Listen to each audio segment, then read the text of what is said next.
మీరు చాలా మంది ఏ ఊరికి వెళ్ళినా గానీ ధరణి సమస్యల గురించి చెప్పినారు.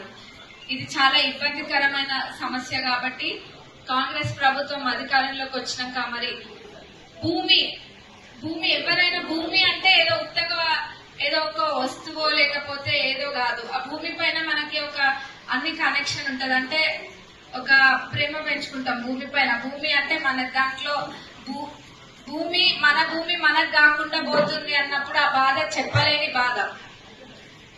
అవన్నీ కూడా దృష్టిలో పెట్టుకుని ఆలోచన చేసి కాంగ్రెస్ ప్రభుత్వంలో మన అసెంబ్లీలో ఈ చట్టము పాస్ అయింది. మీరందరూ కూడా చూసినారు.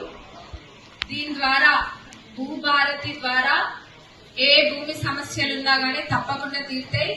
ఇందాక చెప్పినారు, కలెక్టర్ గారు కూడా చెప్పినారు, ఏ విలేజ్ లో ఉన్న వాళ్ళ సమస్య వాళ్ళకే తెలుస్తుంది.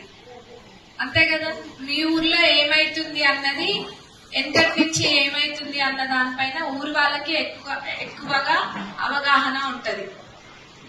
అందుకు ఇప్పుడు ఈ రెవెన్యూ తరఫున కూడా ఏ ఊర్లో ఏవి అవుతుంది అన్నది అబ్జర్వ్ చేయడానికి కూడా ఆఫీసర్స్ ఉంటారు. సులువుగా ఇవన్నీ కూడా జరుగుతాయి.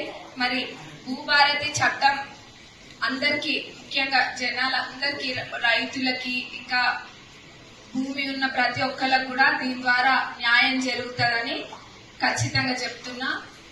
ధరణి గురించి ఎక్కువ చెప్పుకోని అవసరం లేదు. ఎందుకంటే ధరణి వల్ల నేను లాస్ట్ టైం భూభారతి దానిపైన మీటింగ్ అయినప్పుడు కూడా చెప్పిన, ధరణి సమస్య లేని ఊరు లేదు, తండ లేదు. ఎక్కడ చూసినా ధరణి సమస్య ఉంది. మరి ప్రభుత్వాలు ఏదైనా తీసుకొస్తే ప్రజలకి మేలు జరిగేటట్టుగా తీసుకురావాలి గాని మరి ఆ ధరణిని ఎట్లా తీసుకొచ్చిందో దాని ద్వారా జనాలు ఎంత ఇబ్బంది పడ్డారో అన్నది అది మీకే బాగా తెలుసు. ప్రపంచంలో ఏ మూల ఏ క్షణం ఏం జరుగుతుందో వేగంగా తెలుసుకోవడానికి తొలి వెలుగు వాట్సాప్ ఛానల్ ని ఫాలో చేయండి.